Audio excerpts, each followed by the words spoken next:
Broadcasting from the Wild and Scenic Film Festival, 15 years of this incredible event. And it's hosted, by the way, by Circle, South Yuba River Citizens League. In addition to the films, there are workshops happening, there are special presentations, there are fireside chats, pedal-powered stages. In fact, we'll have Shakina Ma on later, who's going to play for us. That won't be pedal power, it'll be her power. I'm excited to have Tom Killion with us. He's an incredible artist. And as we mentioned earlier in talking with Gary Snyder, he and Gary have collaborated on several books. And Tom, I just want to welcome you here to Wild and Scenic. Well, thank you. And I'm very honored to be part of this program. Gary told us a little bit about it, but what are you guys going to be doing tonight at the sold out show? Well, we're going to investigate, in one sense, wilderness and the artistic imagination. The artistic, yeah. How have you as an artist, how have you taken that your craft and incorporated that with the wild world? Like, what is it that inspires you around that, and how do you tap into that in creating your art?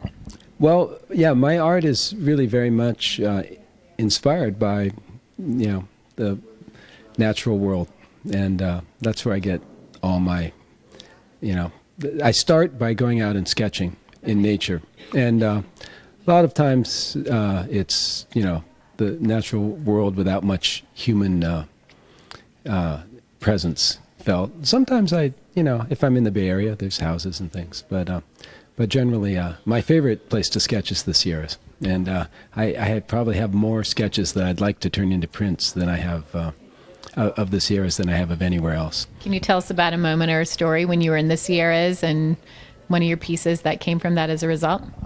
Well, I have a really good story because it involves Gary, too. All right. So a few years ago, the Sequoia National Park Foundation that kind of helps, fund projects in the park, they set up this writers and artists backcountry trip where they got a bunch of people together, and we all walked in, but they brought a string of pack animals and brought all our gear and set up a big camp 15 miles into the backcountry up just south of Mount Whitney in a beautiful forest of high elevation lodgepole pines and foxtail pines.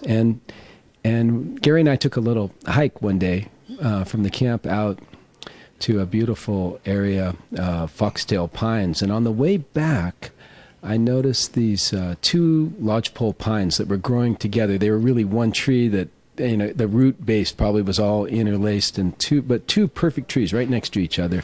Really beautiful, fully grown, high altitude lodgepole pines, which get this gorgeous color up there in the winter. The snow is up to a certain level on the trunks. Below that, it's kind of a purpley dark color, and above it, it's a golden color because the icy crystals blown across the snow kind of damage the bark, and the trees exude this pitch, and it's all golden and shiny, and they look like big candles. And they were so beautiful. And I said, "Look at those trees, Gary." And he said, "Oh, look at those twin pines. That reminds me of this Japanese sort of poem from a style of poetry play called the No drama, N-O-H, drama from, a long time ago, 13th century Japan probably, called Takasago, about the story of these twin pines that sort of were spiritually inhabited by an old couple that took care of these shrines around the Sea of Japan."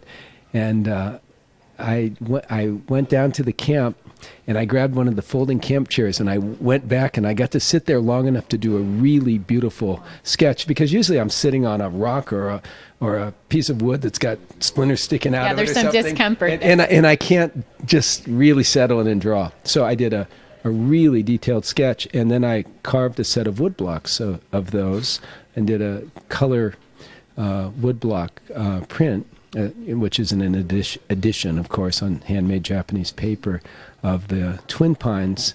And on the back, I put a little story from the Takasago, and Gary even translated a few lines of the Japanese play.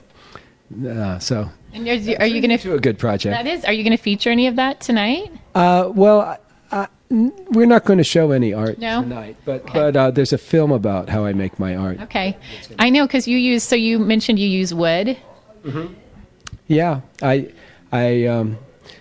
carve into Japanese shina wood, which is a kind of linden wood, and I use Japanese hand carving tools, and I've spent a long time sort of learning how to adapt the traditional Japanese technique to using a small hand printing press and using oil-based inks. Sort of, it's kind of a mixture of Western-style printmaking and traditional Japanese printmaking. That's fascinating. I should mention, too, that Tom's did our cover work for Wild and Scenic this year. Right. This is a print I did up in Doozy What's the story with that? Yeah. Well, Where's that at? every print has a story. The Palisades are some of the highest peaks in the Sierras and some of the pointiest, most interesting to climb. And this is right below the Palisades. So in the background's the Palisades, and there's my little tent down by a lake, glowing in a moonlit sky.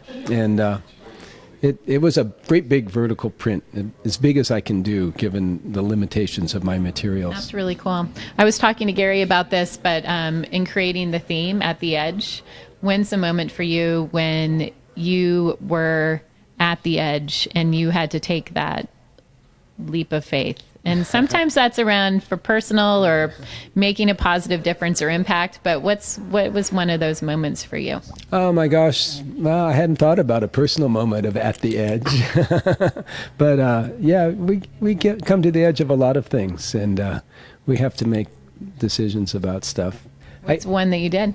Well, I guess as an artist, I took a big leap of faith a long time ago when I decided to not work at jobs where I was a slave for other people paying me, and went out and bought a little printing press and said I'd be better off just trying to make my own things, So that was a little leap of faith. That's a huge leap of faith. What do you want to say to everyone, Tom, about why it's so important to get engaged and participate in events like Wild and Scenic? Oh, well, everything that we can do to bring the community of people that care about the natural world and want to preserve some part of it is probably the most important work that we can do as humans, besides also working to try to limit our population growth, because we are eating up the natural world, and by the natural world we live. So we're eating up our own house, and pretty soon we're going to destroy it if we don't watch out. So this is the most important work that people can do. People can say this or that, and so many things are important, but at the bottom, we have to have the natural world to live, Yeah. Natural world, it's an integral part of our just existence.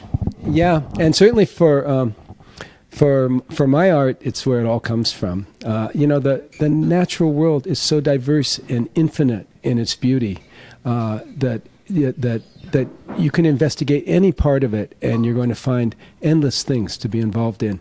And the human world that we have constructed tends to be straight lines and grids and patterns, and we get so concerned with our human things that we lose track of the bigger world that we live in. And yet that's what gives us all our creative ideas in life. And the natural world isn't full of straight lines. It must be why we like them so much, because it's us imposing our ideas. But they're so puny and fall so many times, when the natural world is just filled with infinite variety. So for an artist, that's the only place to be. That's the golden part. That's the golden part, Tom. And I agree. We get stuck in those linear thinking that that's how life works. And it's so cyclical. And when you look at the natural world and biomimicry. It's full of wavy lines. Lines. As Alan Watts said.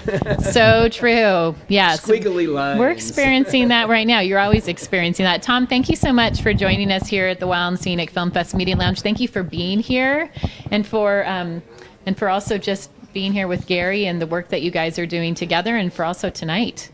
Well, thank you. And Gary got this all going, and I'm very thankful that he wanted to include me. All right. Thanks, Gary. I'm Elisa Parker, Wild and Scenic Film Festival. Thank you so much for joining us here. And check out wildandscenicfilmfestival.org if you haven't already. All right. Thanks.